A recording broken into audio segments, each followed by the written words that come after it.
Selamat sore, salam sejahtera bagi kita semua. Shalom, Om Swastiastu, Namo Buddhaya, salam kebajikan rahayu, salam presisi. Terima kasih rekan-rekan. Sore hari ini kita akan merilis kasus yang diungkap. Tadi kita sama-sama melihat tayangan video. Ini diungkap oleh Unit 1 Subdit Jatanras Ditreskrim Polda Metro Jaya.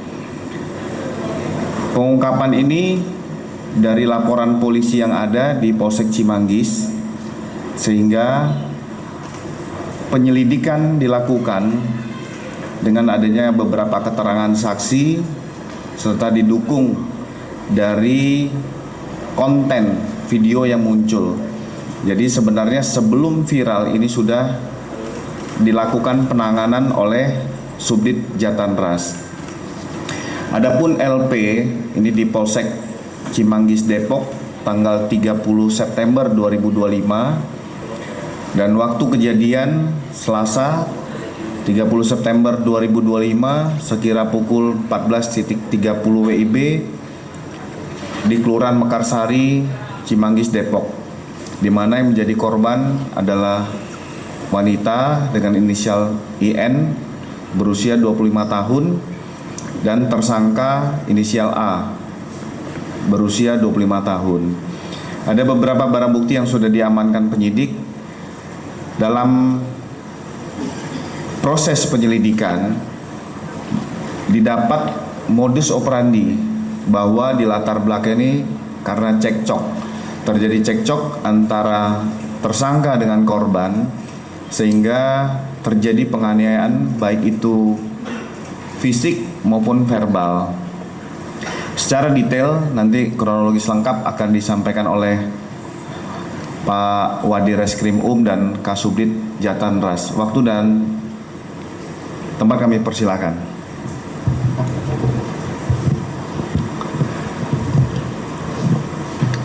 Bismillahirrahmanirrahim. Terima kasih atas kesempatan yang diberikan rekan-rekan sekalian, berawal dari laporan di Polsek Cimanggis tanggal 30 September 2025.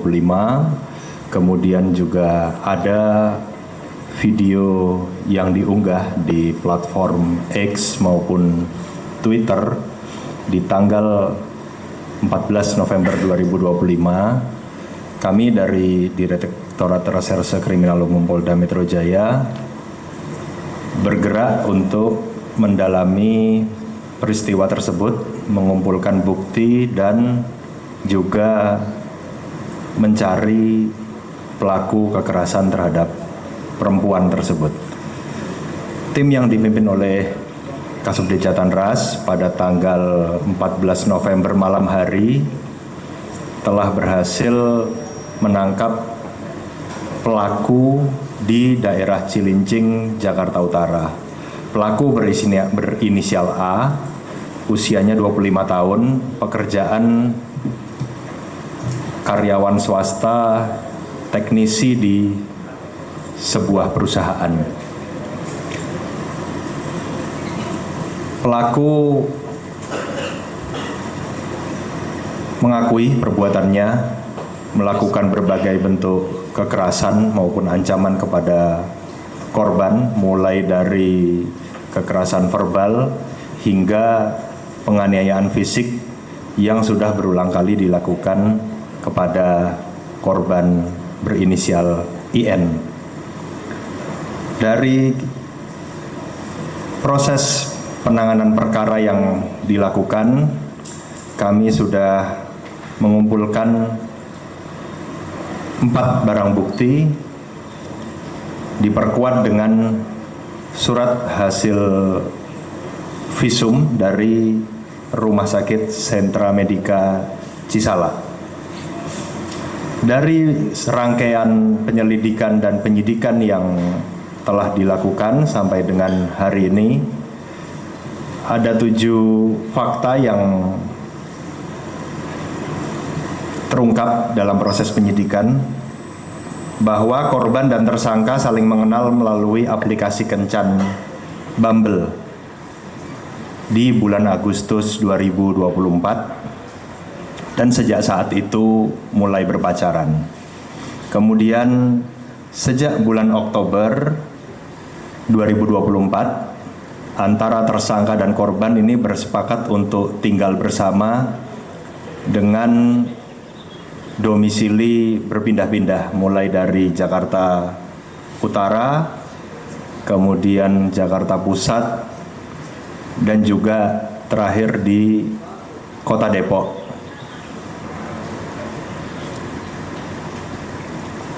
Sejak bulan Agustus 2025, yang bersangkutan tersangka dengan korban kos di Kota Depok. Kemudian selama tinggal bersama, korban mengakui bahwa pernah dipaksa oleh tersangka untuk melakukan tindak pidana di tahun 2024 dengan modus tersangka menggunakan identitas korban yang dimanfaatkan sebagai figur untuk mencari korban-korban lain di aplikasi Kencan Bumble. Jadi seolah-olah tersangka menyaru sebagai seorang perempuan, kemudian mencari laki-laki di aplikasi Bumble tersebut. Setelah disepakati, selanjutnya tersangka A mengarahkan korban IN untuk berkencan dengan laki-laki lain, dan dalam kencan tersebut tersangka mengatur agar korban IN bisa membujuk rayu korban laki-laki lainnya untuk memberikan PIN atau kode ATM. Setelah melalui berbagai skenario, semisal yang sudah muncul dalam pemeriksaan bahwa korban IN diminta untuk mengajak laki-laki yang dikencaninya untuk berenang, maka tersangka ini masuk ke dalam kamar apartemen yang disewa untuk bisa mengambil ATM yang sudah diketahui PIN-nya. Lalu tersangka A menguras isi ATM tersebut. Peristiwa ini coba tersangka lakukan berulang kali.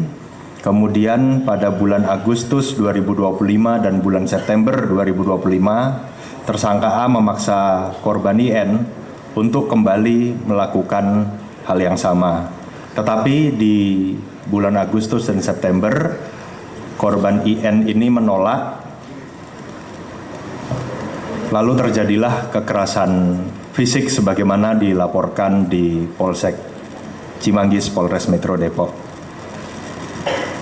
Ancaman-ancaman ataupun kekerasan yang dilakukan diantaranya memukul, menendang, kemudian melakukan kekerasan verbal, mendorong, bahkan mengancam akan menyebarkan foto-foto korban IN yang ada di penguasaan tersangka A. Upaya untuk melakukan tindak pidana sebagaimana yang tadi kami jelaskan, modus operandi love scamming ini juga akan diteruskan di bulan Oktober, namun tidak jadi dilakukan karena semenjak peristiwa penganiayaan di bulan September di tanggal 30 itu, korban IN dengan tersangka A sudah tidak ada hubungan lagi. Dari rangkaian peristiwa yang dialami oleh korban IN, ini kami catat sejak tanggal 5 Agustus 2025, tersangka melakukan kekerasan fisik maupun verbal, cekcok karena masalah jaringan wifi di kontrakan atau di kosan.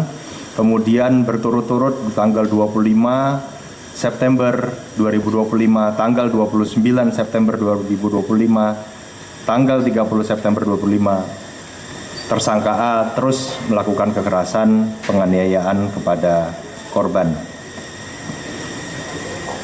Kemudian dari hasil penyidikan juga terdapat satu orang korban lain, perempuan berinisial CYL yang pernah menjadi korban dari perilaku tersangka A. Ini terjadi di periodisasi waktu bulan Oktober 2019 sampai dengan 2020. Modus operandi yang dilakukan oleh tersangka A terhadap korban sebelumnya juga sama, yaitu melakukan kekerasan verbal maupun kekerasan fisik terhadap korban perempuan. Atas berbagai perbuatan yang telah dilakukan oleh tersangka A, maka kami menerapkan pasal 351 ayat 1 Kitab Undang-Undang Hukum Pidana sebagaimana diatur dalam pasal tersebut. Ancaman hukumannya 2 tahun 8 bulan. Mungkin itu yang dapat kami sampaikan. Terima kasih. Assalamualaikum warahmatullahi wabarakatuh. Waalaikumsalam. Terima kasih Pak Wadi Reskrim sudah menjelaskan ini sebagai bentuk komitmen Polda Metro Jaya dalam meningkatkan kepercayaan publik melalui penegakan hukum yang profesional, transparan, dan humanis. Mungkin dari rekan-rekan media yang hadir, ada yang mau ditanyakan?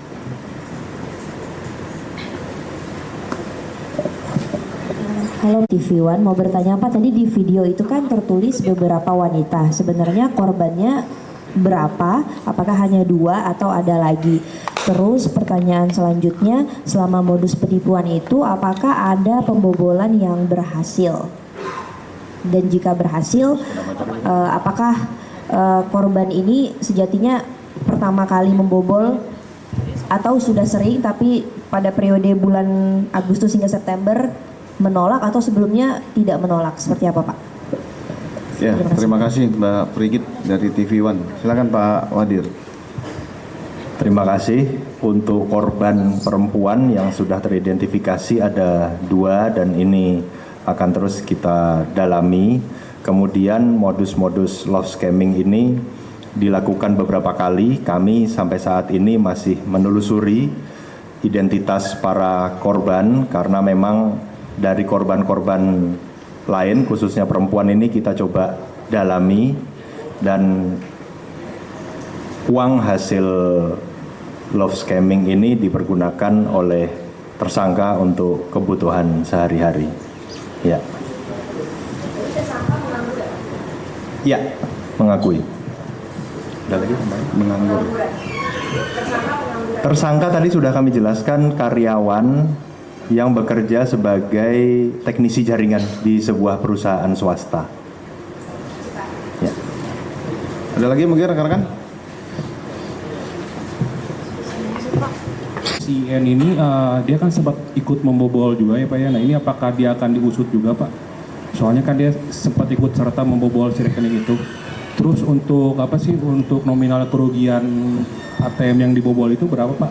Rekening yang dibobol oleh si N ini nominal kerugiannya berapa dari si korban yang dia kenal lewat Bumble itu Pak? Terima kasih.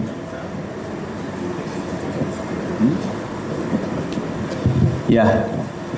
Posisi IN adalah korban karena dari fakta-fakta penyidikan yang terus didalami oleh Bapak Kasubdit Jatantras bersama tim bahwa yang bersangkutan memang dipaksa melakukan oleh tersangka A ini yang merencanakan dan mengatur bahkan mengeksekusi untuk menguras isi ATM dan juga dari hasil penyidikan bahwa tersangka IN ini justru membantu untuk mencicil atau mengganti kerugian yang dialami oleh korban-korban yang pernah dijebak dalam love scamming. Ya, sehingga kita masih fokus untuk menggali bukti-bukti tambahan terhadap modus-modus atau praktek love scamming dengan dugaan yang melakukan adalah tersangka A. Ya. Berarti si N ini nggak ikut serta ya? Maksudnya nggak ikut serta menikmati hasil dari membobol itu ya Pak? Sementara posisi yang bersangkutan adalah korban dan di perkara loss scamming sebagai saksi. Kalau nominalnya berapa Pak itu Pak? Yang di 3,9. Berkisar 3 sampai 4 juta rupiah. Cukup ya. Dugaan perkara tindak pidana pembunuhan yang terjadi kemarin sore di wilayah Cililitan, Kramat Jati. Waktu kejadian Senin 17 November 2025 sekira pukul 17.40 WIB, di mana korban 2 orang laki-laki inisial MN, MNF, dan MH. Untuk korban MNF meninggal dunia di TKP dengan luka tusukan di leher bagian atas. Untuk korban kedua inisial MH, luka pada bagian punggung sebelah kiri dan kanan. Adapun saksi-saksi sudah diminta keterangan. Untuk tersangka sudah diamankan, jerat dengan ancaman pidana 340, 338 dan 351 ayat 3. Ini berawal dari cekcok dugaan asmara sehingga antara korban dan pelaku terjadi perkelahian. Ini mengakibatkan korban pertama meninggal dunia dan korban kedua masih dalam perawatan di Rumah Sakit Polri Kramat Jati. Adapun barang bukti yang sudah disita, 1 buah senjata tajam berupa sangkur, ini masih dalam proses penyidikan dari Satreskrim Polres Metro Jakarta Timur. Selanjutnya mungkin rekan-rekan terkait tentang perkembangan ledakan bom 72, nanti Pak Wadir juga akan mengupdate jumlah pasien sampai dengan hari ini 6 orang, 3 di Rumah Sakit Islam Jakarta Cempaka Putih, 1 di Rumah Sakit Yarsi, 1 di Rumah Sakit Polri Kramat Jati, dan 1 di RSCM. Nanti perkembangan proses penyidikan akan dijelaskan oleh Pak Wadir Reskrim Begitu juga dengan rekan-rekan yang menanyakan tentang kemarin kegiatan rekonstruksi Kacap BRI, nanti klaster penculikan, klaster pembunuhan, ini juga akan dijelaskan oleh Wadir Reskrim dan Kasubdit Jatanras. Silakan Pak Wadir. Terima kasih Bapak Kabid Humas, rekan-rekan sekalian, untuk update penanganan insiden di SMA 72. Kami masih terus memantau setiap perkembangan ABH yang masih dalam penanganan di Rumah Sakit Polri Kramat Jati. Di hari Senin kemarin kami telah menggelar rapat bersama Bapas, bersama Dinas, bersama Densus, bersama tim dokter, dan dari hasil itu kami mempersiapkan langkah untuk permintaan keterangan ABH di Rumah Sakit Polri Kramat Jati dengan estimasi waktu kisaran tanggal 17 sampai dengan 21 November 2025. Menindaklanjuti hasil rapat tadi pagi dan mengikuti perkembangan kondisi ABH yang saat ini sudah dipindah ke ruang rawat inap di Rumah Sakit Polri.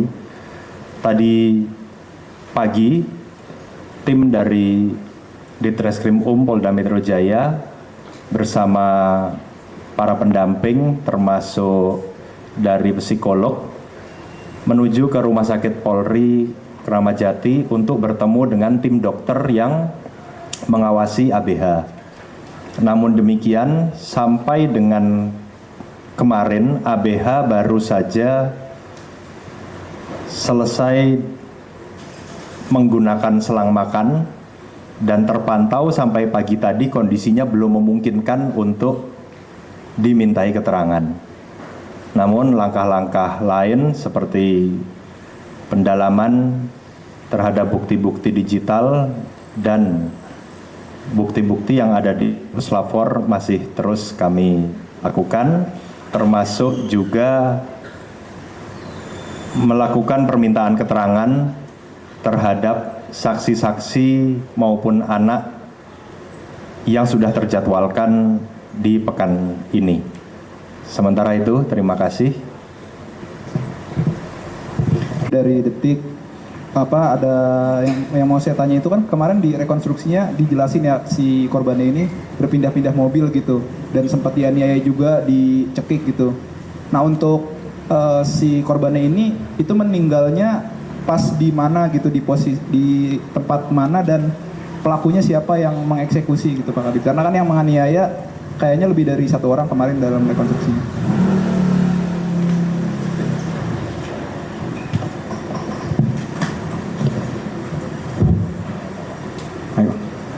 Baik, kami akan jawab sesuai dengan hasil rekonstruksi yang sudah dilakukan, bahwa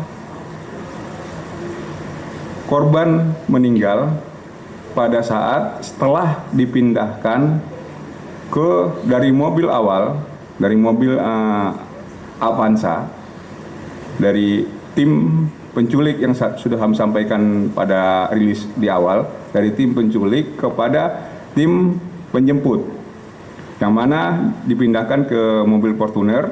Setelah dipindahkan ke mobil Fortuner, dibawa berputar-putar, disitulah korban dianiaya. Dan berdasarkan hasil visum bahwa yang kami dapatkan bahwa korban meninggal karena lemas, karena tertekan di bagian leher. Dan berdasarkan hasil penyidikan kami bahwa yang melakukan yang menyebabkan korban meninggal dunia adalah dilakukan oleh tersangka MN, inisial MN. Namun penganiayaan dilakukan di dalam mobil tersebut tidak hanya oleh MN saja, yaitu termasuk oleh AAM. Ulangi, YJ, YJP. Karena yang di dalam mobil itu, yang mengamankan korban di dalam mobil Fortuner itu adalah 2 orang, YJP dan MN. Demikian. Ada lagi mungkin? Ya. Halo, selamat sore Pak, Samsonal, saya Yasir di soal.com. Mau menanyain soal ini Pak, pengenaan pasalnya Pak. Kalau pas rilis di awal ini kan Pak Dir menyampaikan menggunakan pasal 352 dan 333 Pak ya, soal penculikan kalau nggak salah. Nah terusnya dari kuasa hukum sendiri kan dan keluarga sempat mendorong supaya ditetapkan pasal 338 atau 340 gitu Pak. Nah sejauh ini kalau dari penyidik apakah sudah memasukkan pasal pembunuhan itu, karena dari rekon juga kan terlihat ada tindakan pembunuhan di situ ya Pak ya. Bagaimana Pak? Benar, memang di awal kami menerapkan pasal 328 dan 333. Kemudian berdasarkan berkas yang kami sudah ajukan kepada JPU, kemudian sudah diteliti oleh JPU, ada petunjuk kepada kami untuk menambahkan pasal 338 dan mendalami 340. Dan proses itu sedang kami lengkapi, berkas itu sedang kami lengkapi, dan petunjuk itu sedang kami lengkapi juga. Mungkin dalam waktu dekat berkas akan kami kembalikan kepada JPU. Terima kasih Pak Kasubdi Jatanras. Sedikit menambahkan dari apa yang sudah disampaikan, kami terima kasih kepada keluarga yang kemarin telah memenuhi undangan penyidik untuk sama-sama menyaksikan rekonstruksi peristiwa penculikan, penganiayaan, kemudian pembunuhan kepala cabang BRI, dan kami juga menyimak bahwa pihak keluarga masih ingin mendetailkan beberapa informasi. Tadi sudah jelas disampaikan oleh Pak Kasubdi Jatanras tentang penerapan pasal tambahan yang sudah dikerjakan oleh teman-teman penyidik Subdit Jatanras. Sekaligus juga kami ulangi tadi yang sudah disampaikan bahwa sesuai hasil visum untuk penyebab kematian korban ini adalah adanya kekerasan benda tumpul pada leher yang menekan jalan nafas dan pembuluh nadi besar leher sehingga menimbulkan gejala mati lemas. Ini masuk dalam ilustrasi pada adegan ke-48 pada saat acara rekonstruksi kemarin ketika pelaku inisial MN menarik korban dengan handuk kecil yang melilit di leher korban agar korban bisa keluar dari mobil menuju ke TKP pembuangan. Terima kasih. Izin Pak Hani dari Kompas.com untuk ini kan tadi ada yang penculikan dan ada yang pembunuhan. Nah, dari 4 klaster itu yang masuk ke penculikan dan yang masuk ke pembunuhan itu yang mana aja? Tersangka ya? Maksudnya klaster pelaku? Klaster tersangkanya. Gimana Mbak? Tolong diperjelas. Yang itu kan tadi itu ada pendalaman untuk pasal yang lainnya ya. Jadi kan ada penculikan sama ada yang pembunuhan berarti ya. Nah itu dari 4 klaster yang termasuk ke dalam pembunuhan dan yang termasuk ke dalam penculikan itu yang mana aja gitu? Klaster yang masuk ke dalam pembunuhan yaitu yang ada di mobil Fortuner. Dalam hal ini MN dan YJP. Demikian. Berarti 2 itu aja ya Pak ya? Siap. Ada lagi rekan-rekan yang lain? Ya. Izin Pak, Zevanya Kompas TV mau nanya terkait aliran dananya, mungkin boleh dijelaskan sedikit yang dana 220 juta. Yang ini ya, Kacap ya? Iya, Kacap BRI.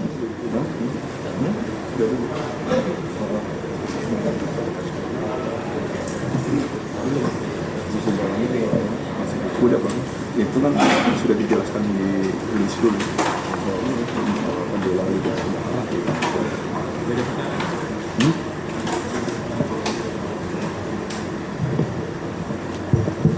Baik, terkait dengan aliran dana yang mana peristiwa tersebut diotaki atau direncanakan sebagaimana kami jelaskan pada rilis awal dulu oleh 3 orang, yaitu atas nama DH, CK, AA.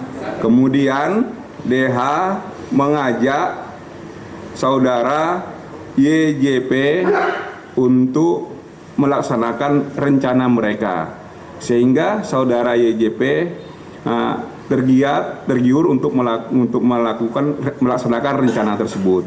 Namun demikian DW saat itu tidak menyiapkan dana, sehingga yang menyiapkan dana awal adalah untuk operasional adalah saudara YJP. Saudara YJP lah yang menyerahkan dana tersebut kepada MN untuk sebagai operasional untuk melakukan penculikan.